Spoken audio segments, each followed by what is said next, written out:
আসসালামু আলাইকুম গাইজ, যে যেখানে আছেন ভালো আছেন সুস্থ আছেন। আমি আপনাদের দোয়া আল্লাহর রহমতে ভালো আছি। আমার আজকের ব্লগটি সকাল সকাল শুরু করলাম। আজকে আমার বাচ্চা স্কুলে যাচ্ছে, স্কুল খুলে গেছে, মাদের রুটিন শুরু হয়ে গেছে। বাচ্চা স্কুল যাবে, ইগনোর আমার বিছনা, কারণ যেহেতু বাচ্চা স্কুল যাচ্ছে সকালবেলা ছোটটা উঠে গেছে, খুবই দুষ্টুমি করতেছে, ও যাবে ওর বোনের সাথে।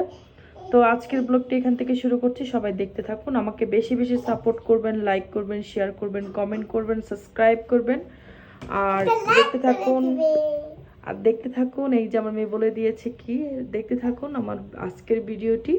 তো চলুন বাকি কি করি সেটা আপনাদের বিদায় দিচ্ছি। যে ছোটটা চিলাচিলি করতেছে, ও যাবে।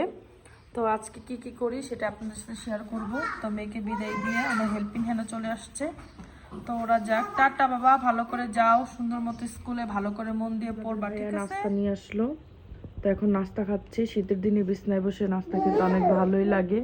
এই যে বাবা মেয়েকে খাওয়াই দিচ্ছে, আর ওইখানে আমার হেল্পিং হ্যান্ড কাজ করতেছে, আর এইখানে এই যে মেয়ে কার্টুন দেখতেছে।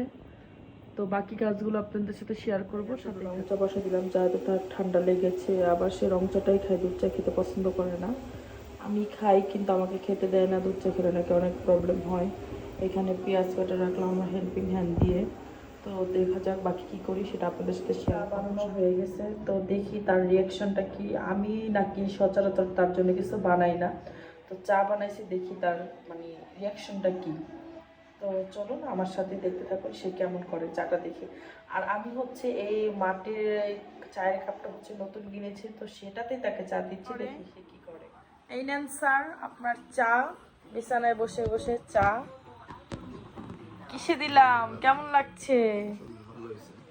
খাও, খায় জানাও কেমন হইলো, কেমন হয়েছে চাটা। কাজ আছে, সেটাও বাহিরেও যাব, সেটা আপনাদের সাথে শেয়ার করব, সাথেই থাকুন, দেখতে থাকুন। আরো থেকে চলে আসলো, তো এখন ওদেরকে খাওয়া দাওয়া করাইছি। তো ওরা এখন বসে আছে, একজন মোবাইল দেখতেছে ঘুম ঘুম ভাব, আরেকজন খেলা করতেছে ওর বাবার সাথে।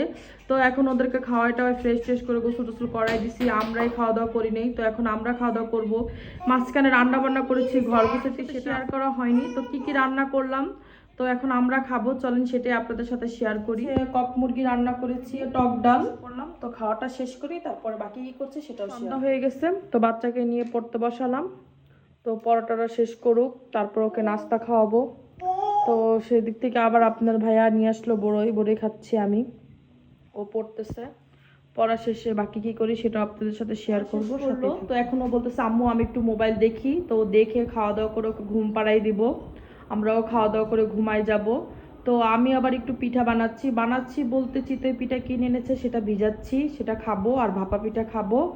তো খেয়ে দিয়ে ঘুমায় পড়বো। তো পিঠা কিভাবে বানাচ্ছি বা কিভাবে ভিজাচ্ছি সেটা আপনাদের সাথে শেয়ার করবো। মধ্যে আমি যেহেতু মিষ্টিটা একটু হালকা পছন্দ করি, আমার হাজবেন্ডও, তো গুড় পরিমাপটা একটু কম দিচ্ছি যেন হালকা একটু মিষ্টি আসে। তো এই যে দুধ চিতই ভিজাই ফেলছি, আর এখানে হচ্ছে ভাপা পিঠা নিছি, খাবো এখন আমি ওর বাবা।